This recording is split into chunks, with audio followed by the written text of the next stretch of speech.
Conway's husband, George Conway, has been highly critical of Donald Trump almost from the beginning of his administration. He's also been critical of Donald Trump when it comes to the impeachment investigation and now the Senate impeachment trial. In fact, in a recent interview with CNN, Conway went after Trump's defense team and talked about just how terrible they are. So let's take a look at what he had to say. I think the managers simply outclassed Trump's lawyers. I mean, there wasn't any question. The managers were prepared, they were thoughtful, they were factual, they were logical, they were dignified. And Trump's lawyers, on the other hand, were dissembling and distorting and even lying. That was one of two distressing aspects I found about yesterday's proceedings. That was, the behavior and the approach taken by Trump's counsel. And the second is the party line votes on witnesses, the party line votes on witnesses. This is a trial. This is a trial where they should want to hear the evidence. What are they afraid of? What are they afraid of? Are they going to hear evidence that they don't like? They must be afraid of something. And that's the thing that I find most disturbing about it, is they don't want to hear the evidence because they know the truth. They know he's guilty. And they don't want to hear the evidence because they don't want the American people to see it too.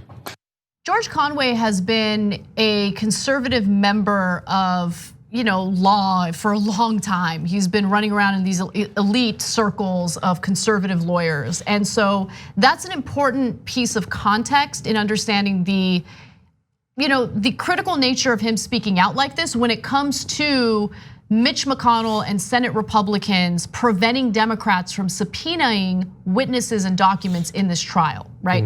So him saying, what are they afraid of? Why are they trying to block this? Is important because that question should be answered, and Republicans don't have an answer for it. Yeah, hopefully there are some reasonable Republicans that'll watch that Jake Tapper interview and be like, yeah, didn't we used to have higher standards? I guess. I don't have a lot of hopes that that's a lot of people, but maybe it's a few.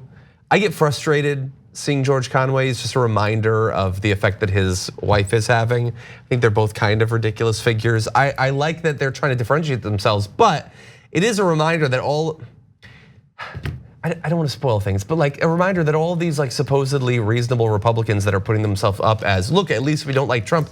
Yeah, but you support so many terrible things and you are so eager to go back to just doing those things, but without Trump.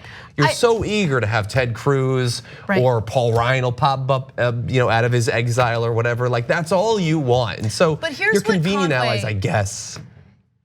I have a love-hate, love is a strong word. I have a kind of like sometimes and hate relationship with George Conway, because while I'm very skeptical about him and I know I disagree with him on a lot politically, he has worked with something called the Lincoln Group, and the Lincoln Group has started putting out vicious attack ads against vulnerable Republicans.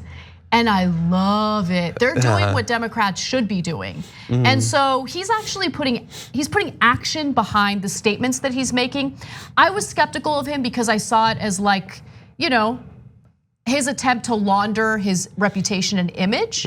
But I think it goes further than that. I think that he really is troubled by what's happening with the Republican Party right now and how they're assisting Donald Trump in covering up his criminality in the White House. Yeah, you might be right. You're clearly more familiar with him and his group's work. I did enjoy, we covered one of those ads. It was great. Look, I don't follow him on Twitter. I'm just not that interested. And so for me, I like how that's the standard. Like, I'm not that interested. I don't follow him on Twitter. I mean, no, I'm not saying that as a general standard, but for George Conway in particular, dude apparently tweets all the time. Right. And so for me, it's easy to just see him as another like inside the Beltway for the last 50 years, opportunist who this is the thing he's doing now, and then we're gonna see what happens after Trump. Maybe there's something genuine there. When I see a Jake Tapper interview, I don't expect to learn a lot about truth or honesty. Well, let's go to the next clip. Again, this is George Conway, and he's honing in on the attorneys representing Donald Trump. The depths to which Trump's lawyers will go to make these deceptive arguments. I mean, they're treating the American public, they're treating the Senate like they're morons. It's just outrageous. Here is one of his attorneys last night. You've seen the transcripts, which the president released transparently, unprecedentedly. There was no quid pro quo for anything. Just utterly and completely shameless in light of all of the evidence. And the notion that you can assert that the call, as the president has been doing, is as perfect is crazy. He's right. Yeah, he is. I think that one of the things that frustrates me about that interview isn't really about George Conway, but it's about that dynamic on shows like that. That Cipollini or whoever, the guy that we just saw, they will come up and they will lie. Everybody knows that it's a lie, but all of these hosts can't say that, and now we're joined by a person who will say what I really wish I could say to you. And so let's hope you trust them, because even though you trust me, I won't use that and be honest with you. Right, look, I have a bigger problem with them platforming people who are known liars, like Kellyanne Conway. That's true. She still gets invited on these shows, and everyone is very clear on how she is not gonna tell the truth, that she's gonna defend Donald Trump no matter what. Yeah. And remember, that's George Conway's wife. And so why invite someone who's a known liar? What is the value of having someone on? And so it's to do this annoying neutral coverage of both sides. Yeah. But your job in journalism is not to pretend as though both sides are equal, but to tell the audience who's telling the truth and who's lying, right? That is your whole purpose. And they failed to do that over and over again. But I do think that discussions that provide this Republican perspective, George Conway's Republican perspective, is important. Just like when the Christian publications started to speak out against, or evangelical publications started to speak out against Donald Trump's behavior. Yes, it's important because they do have readers, they do have followers who trust them and their perspective. Yes, it is. It's possible there's a constituency that I'm not a part of that he is appealing to. So I also want to just give you some excerpts from an op-ed written by Jonathan Turley. He's the only GOP law professor who testified in the House impeachment investigation. Remember when they had the constitutional experts on to talk about the constitutionality of what Donald Trump did. Now his op-ed goes after the defense team, and he sees them as a problem. So he says, quote, many senators may be legitimately leery of buying what the White House is selling with its categorical approach. There's a vast array of harmful and corrupt acts that a president can commit outside of the criminal code. Yes. The developing defense by the White House is also a mistake. It would again expand the space for executive conduct by reducing the definition of impeachable conduct to the criminal code.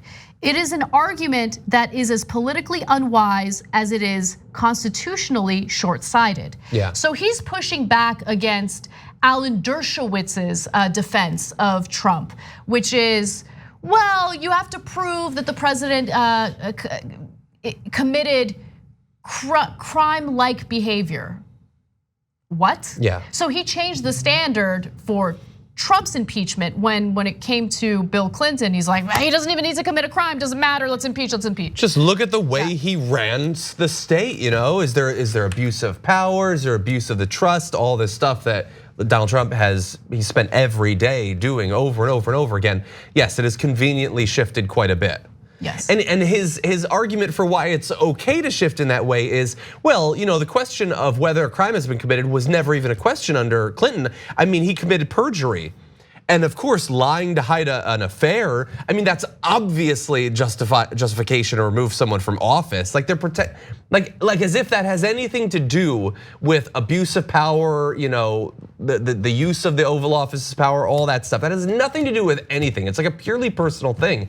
Donald Trump, first of all, they have accused him of committing specific crimes, and even the Office of Budget and Management just said that they broke the law. So that's your criminal-like behavior. And the Government Accountability Office, the GAO, released their report indicating that Donald Trump broke the law. I mean, how much more evidence could you possibly need? Yeah, and just go back to the founders and what they said about impeachment. It was clear that they are worried about abuse of power, about too much power being invested in the executive branch, in one man in particular. This is clearly what their idea was when it came to impeachment. TYT is all about challenging and disrupting the status quo, and so is Aspiration.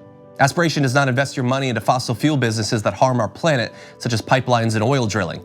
Instead, you'll be able to fight climate change with tools like AIM, the Aspiration Impact Measurement, and Planet Protection. They also don't hit you with outrageous fees for you to access your own money. You can even earn cash back and get free ATM uses up to 5 times a month. Head to aspiration.com/TYT to learn more. For a limited time, get 30 days of free TYT membership when you sign up.